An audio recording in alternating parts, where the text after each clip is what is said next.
I wanted to come talk to y'all about something, and I, I would venture to think some people are not aware of this, and of course I wasn't till a while back. Did you know your Fourth Amendment rights against unreasonable search and seizure don't apply to most of your property?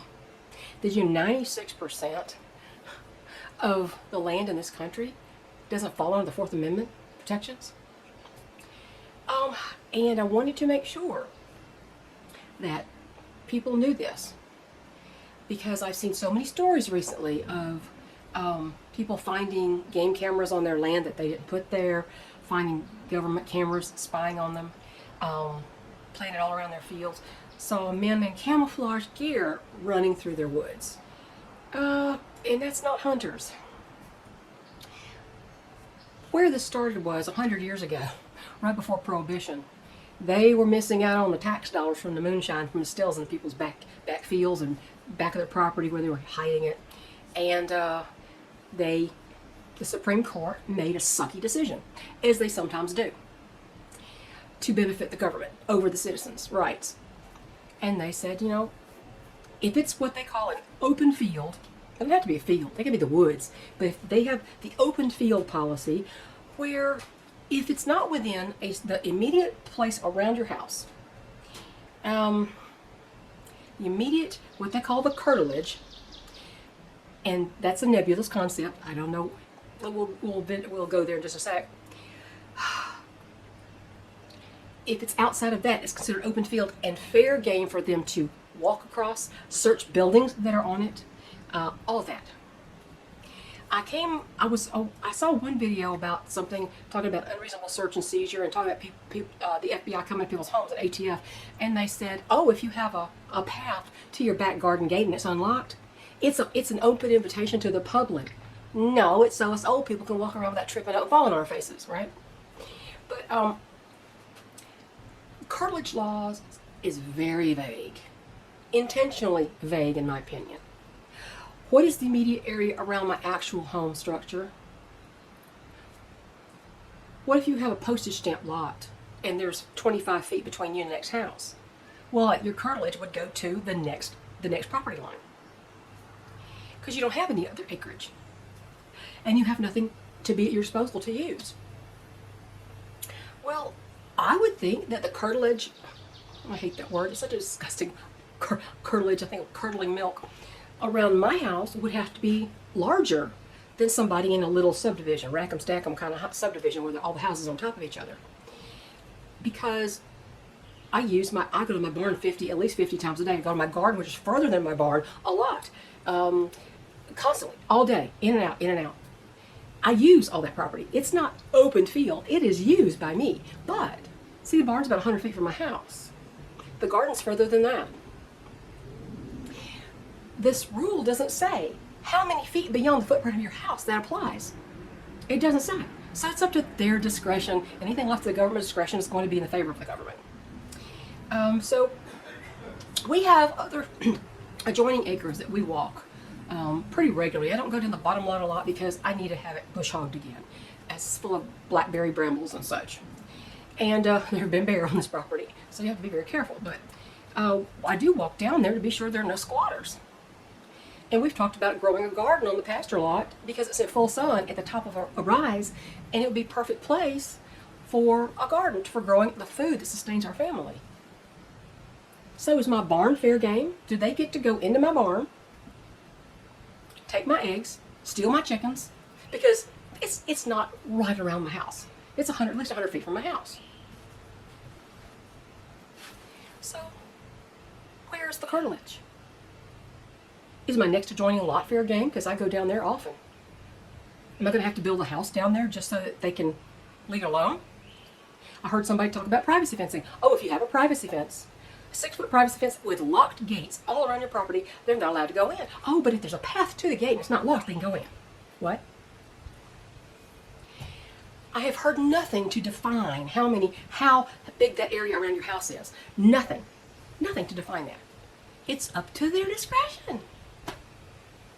I'm sure that's on purpose. So are they allowed to search my barn, steal my eggs, terrorize my chickens, who freak out when strangers come in? Can they go in my garden and steal all my produce because it's not right next to my house? Can they do that? How do you distinguish between regular trespassers and government agents wearing camouflage gear sometimes, or dressed very casually? Have you seen the ATF coming to people's doors? They dress like they're going to bowling. They don't often have anything to identify them. How do I know that's them? How do I know that's them? You can buy real looking badges online. I've never seen an ATF badge. Doesn't matter if they don't have a warrant. They don't get to talk to me, period. But now, to be able to ignore, I can't go on that lock gate, but I can send a drone over there to spy that's trespassing. Saying that you can't shoot down a drone on your land, which may be armed, they can be armed, is a violation of the concept of fee simple homeownership. Fee simple homeownership, and I was a realtor, I remember this from real estate school. Fee simple means within the bounds of my property, within the surveyed bounds of my property, I own to infinity above and to the center of the earth below. Now, the only exceptions are commercial air traffic. Drones are not commercial air traffic. Especially if you're hovering at my window level. That's a trespasser. And to the earth below would be curtailed by if someone else owns the mineral rights under my feet. I own my mineral rights in this country. A lot of people in Tennessee don't own their mineral rights. If you want to buy property in Tennessee, you better be aware of that. And the agent doesn't have to tell you because it's public knowledge and you need to go look it up and see if there's an exception if someone else owns your mineral rights. One family from Germany owned a lot of mineral rights in Tennessee. So can they steal the crops that I'm growing to sustain my family? Can they poison the crops? We're not talking about pot here, we're talking about vegetables and fruits and berries. This concept is much, much too vague, and it's open to severe abuse. If I see some guy running around my property in camo gear, I'm going to consider it a threat to my family. I don't know who that is. How am I supposed to know who that is?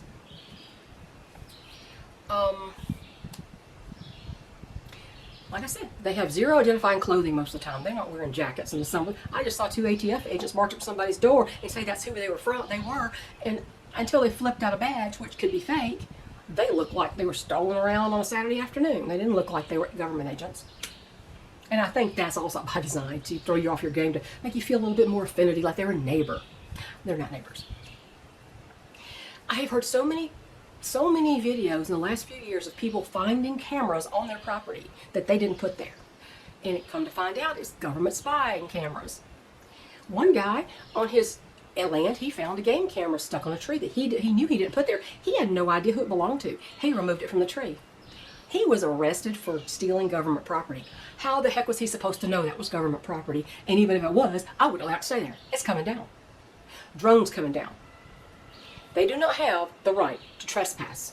That is trespass. That is simple trespass. Squatters are trespassers. You know, I'm really sick of the government using our Constitution as toilet paper.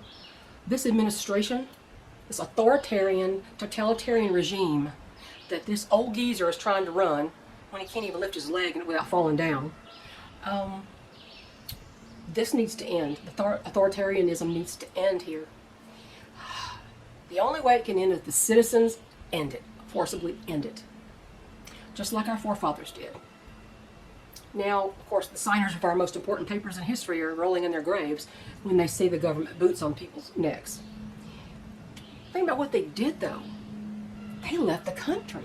They left England. They were fighting, yeah, but they came here, and then England came over here to bring them back home. And what did they do? They fought like the guerrillas they were, as guerrilla warfare. That's the only way you can combat them. Now, I'm not saying go all lone wolf or anything. You got to be smart. You got to be wise as a serpent when this comes to this stuff.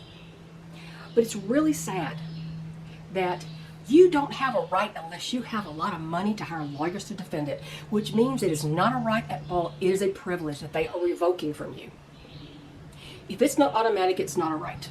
If I have to use my life savings to defend myself in court for a constitutional right. It's not a right. This is socialism, people. This is where we're headed. Socialism always turns to communism, always. Dictator rises, communism, that's the end of it. Never goes back.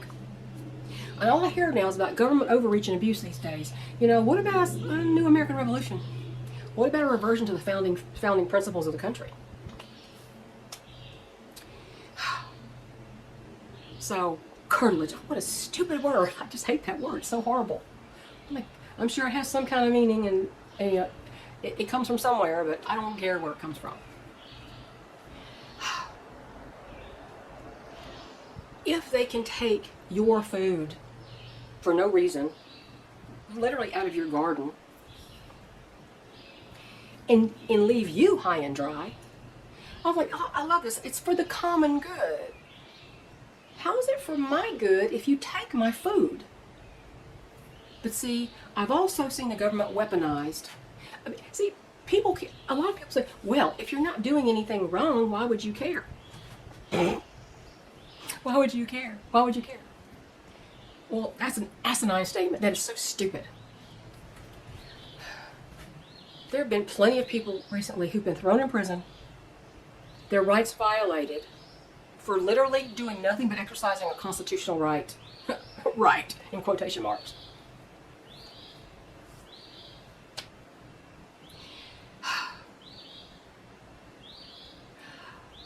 So you don't have Fourth Amendment rights outside the little area around your house. And of course, if you ever see a definition of how far that is, let me know, because I think it's intentionally vague so that it can be up to them.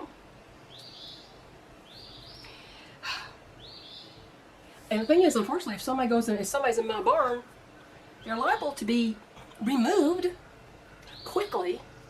I won't say how, they might be removed. Don't matter who it is. Don't matter who it is. You don't take food out of my family's mouth to feed the low-life, lazy people in the city, and a lot of them are just no good nothings. No good for nothing. A lot of people in the country are no good for nothing. Okay, I'm not picking on the city. But if you're saying it's for the good of everybody, and you're taking food people in the rural areas are growing, or even the suburbs are growing, because many people have suburban gardens, like my son, like a lot of people. If you take that, how is that helping the common good? There is no such thing as common good. There is not. Eminent domain is all for the common good. It's not for the common good. So that's that thing for today. But have you seen the commercial with stick figures about the big oil? You know, Joe Biden's trying to stop methane factories from being built, and he's, big oil. They characterize big oil as the evil villains, and oh, well, look how rich we're getting. We don't care if it kills the planet. That kind of thing. At the end, it was hysterical. I literally my husband and I both burst out laughing.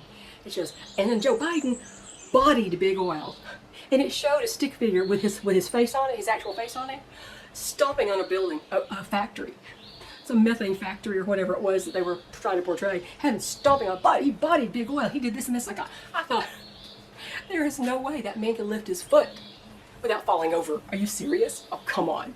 Oh, and we were just in hysterics over that. It's the funniest commercial. I don't think they meant it to be funny, but it's hysterical. Yes, if you see that, it's hysterical. How President Biden bodied big oil.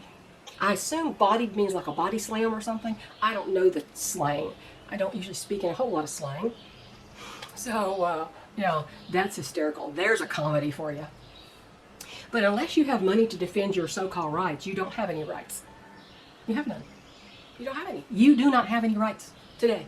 They have trashed the Constitution and shredded it and reimagined it like they did 100 years ago with the Fourth Amendment protections. And see, that's another thing. Seems like to me that's just another part of the agenda to try to get people to compact themselves into city lots and suburban lots, tiny little lots, so they can't be self-sufficient. There's no sun if you're surrounded by buildings, and self-sufficiency is the enemy of government. It always will be. It's the only way we're going to survive what's coming. And, the green energy.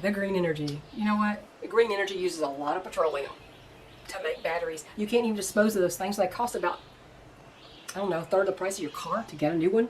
those electric vehicles. It's all a scam. It's all a scam. Every bit of it's a scam. So I just wanted you to be aware that if it's not immediately around your house, supposedly your Fourth Amendment does not apply, and they can search your buildings and take whatever they want. One guy, here I posted this a video by someone, Institute for Justice or something like that, in my community section. But among that, in that was a story of one of their clients, and the man he bought 30 acres or something like that. At the end of a road, he put his house way down the end of the road in this little private area, and then he cleared out a plot for him to go deer hunting, and enjoy his private property. Well, one day his wife and son were playing basketball in the yard, and the ball bounced over toward the wood line, and his wife went over and she saw men in camo watching her. And his son was terrified. He thought there were boogeymen in the woods. And then he goes out to check on his property. The man didn't see this, only his wife and son saw it. So he went out to check. And in a place where he put a game camera on a pole for, I guess, assessing the deer population and where they were going, their trails and such, his game camera was missing. So he called the sheriff to report theft of his private property. And the sheriff basically told him, well, son,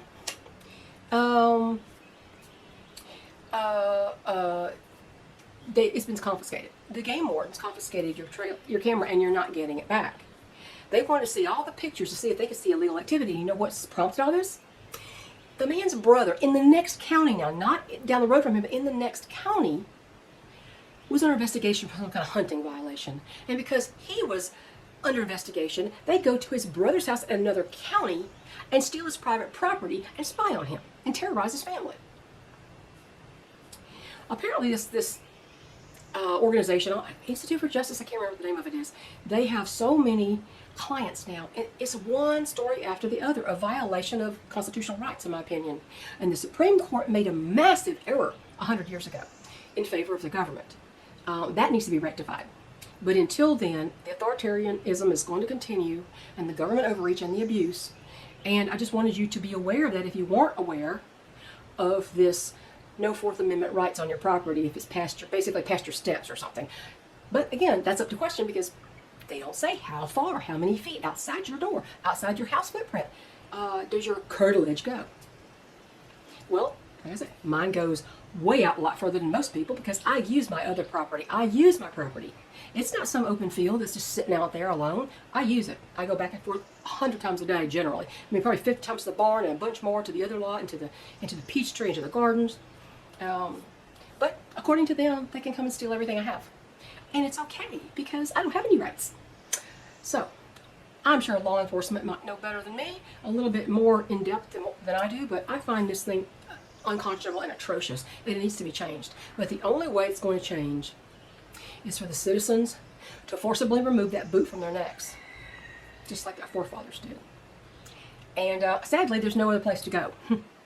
You can't leave. Going to Canada is even worse. Sorry, Canadians, but going to Canada used to be the Vietnam War, and they escaped to Canada. Not no more. You don't want to escape to Canada. You're going from the frying pan into the fire if you do. Anyway, I'm done. Talk to y'all later. Comment below. Bye, y'all.